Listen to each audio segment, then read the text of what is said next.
Battle Royale and extraction shooter genres, which grew in popularity in the recent years, undeniably had a lasting effect on the mentality of large publishers. Every year we hear announcements, leaks or rumors about a new title falling into one of these categories which are seemingly at works, as many developers engage with such genres in order to get the slice of cake that games in likes of PUBG, Tarkov and Warzone have been feasting upon for the past few years. While many of the newborn competitors are usually attempting to shoehorn their mechanics into this style of shooter, most of them ultimately fail due to either poor design, marketing, or simply being unfit to work within such genre. There is, however, one title which has been rumored to join this trend-chasing activity, and it is worth exploring the design it might entail, as it could have more potential than it might seem at first glance. The project in question is the Far Cry extraction shooter.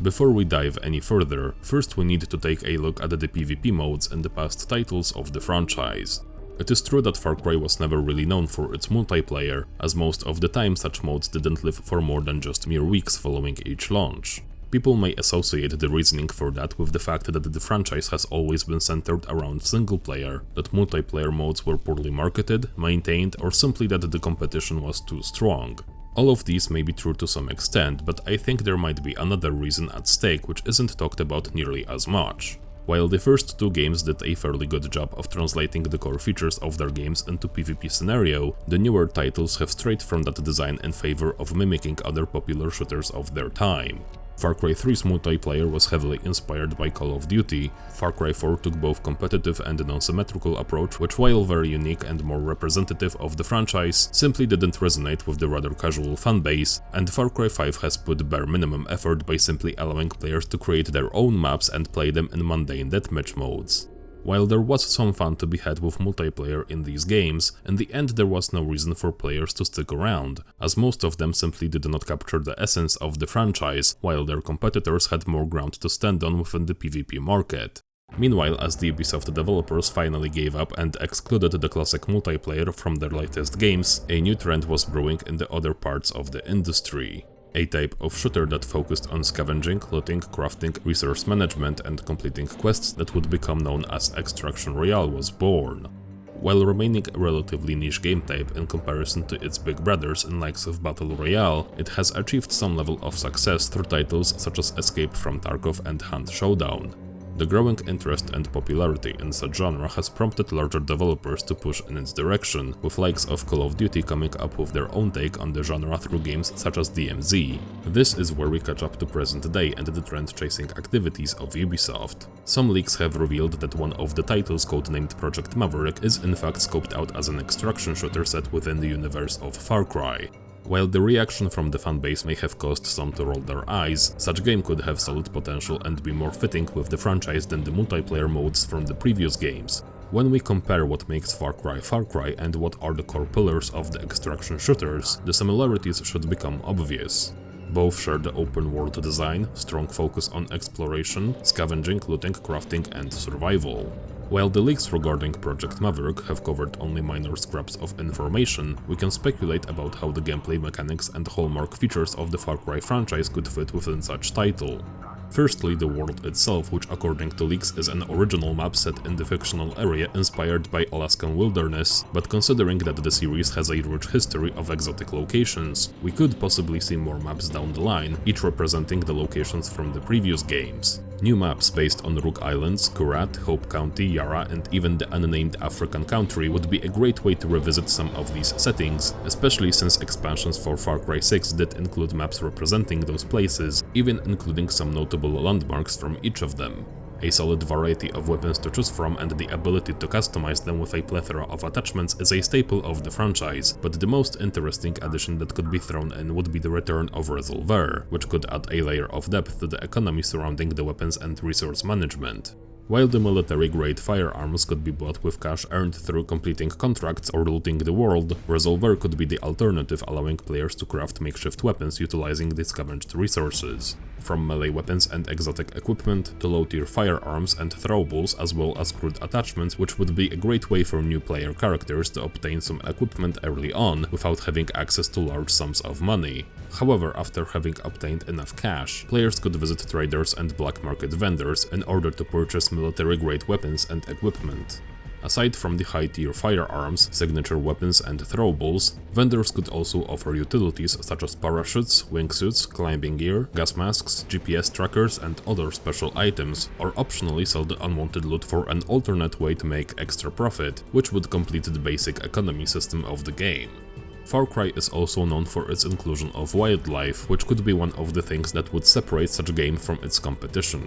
Having a good variety of human enemies is granted, but aside from that, players would also have to keep an eye for predators lurking around the wilderness. Tigers, gators, bears, snakes, bulls, and eagles are just some of the wildlife elements which could bring another type of danger to the world, increasing the tension and potential chaos that might erupt in certain scenarios. But presence of wildlife might also have another purpose. Hunting and skinning animals could play a vital role in some of resource management mechanics of the game, with certain skins allowing players to craft valuable items such as wallets to store more cash, backpacks to hold more items, or quivers and pouches for more reserve ammunition. Bait would also have a new purpose, as it could potentially be used to lure dangerous animals towards the enemy players, which would likely result in further chaos. Rideable animals such as horses and elephants could make a return as a common way to quickly get around the map at the expense of being an easy target. However, the rich roster of vehicles which Far Cry has established for itself over the years would also play a vital role in traversal.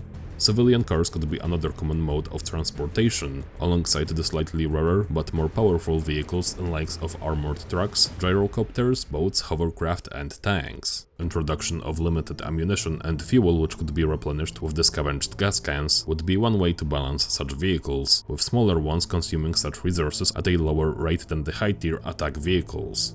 Dynamic weather and time of day could be another feature that would separate such project from the competition, as it's integral to the core of Far Cry gameplay loop and would allow not only to spice things up a little bit during the game, but also it would be a great way to make each round feel more unique and varied, as the environment itself would feel less repetitive thanks to randomized events of that kind. Another integral part of the franchise are of course the missions themselves. In context of Extraction Royale, those would be contracts which could be obtained either from the vendors, or perhaps even certain characters which could be found on the map. Depending on the difficulty rating of the contract, completing it would be awarded with an appropriate sum of money alongside some potential high-tier items. The contracts themselves could vary from longer quests resembling story missions that would include multiple objectives on the map, to shorter and simpler missions unlike of hunting legendary animals, bomb defusal, hostage rescue, assassination, escorts or collecting supply drops. Outposts and fortresses, which are yet another key part of the gameplay loop of Far Cry, could also play a vital role.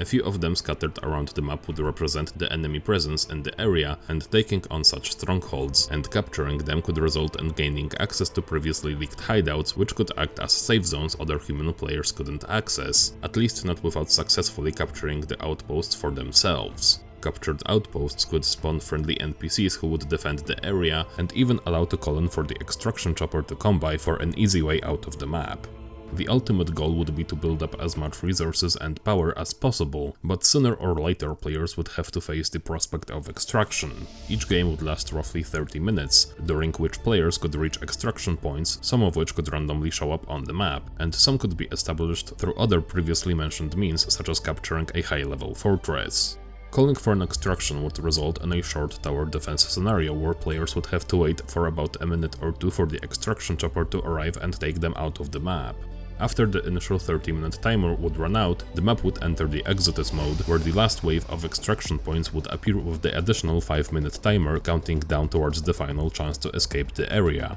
During that time, a cluster of wildfires could ignite around the map, slowly consuming swaths of it until the play area would shrink to a bare minimum. After the last extraction chopper would leave the map, all remaining players would become stranded and the game would end with them losing their current player characters and all uninsured loot associated with them. Of course, such a title would only be able to compete on the market as a free-to-play game with monetization tied to customization items. But with a long and rich history of the franchise, it would come with an opportunity to bring player and weapon cosmetics inspired by the previous games, which is nothing entirely new for Far Cry to do. Aside from that, Ubisoft has already shown interest in licensing other IPs and creating bundles inspired by other forms of media, such as TV shows and other video game franchises, which would make sense to integrate with a melting pot of a game that an extraction shooter likely would be more than their single-player games. In conclusion, is Far Cry extraction shooter something that the gaming industry needs? The answer is no, but regardless, it could be a fun spin on the old and classic formula that this franchise has clung onto for the past decade, and at the very least it could be the first step towards bringing Far Cry back to its survival-focused roots, as one of the most common complaints with the recent titles was the lessening reliance on resource management, hunting and challenging encounters. The extraction shooter spin-off could help to amend those issues and circle the franchise back into the slightly less forgiving gameplay mechanics, but whether or not it will succeed at harnessing that potential is something we will have to wait and see for ourselves.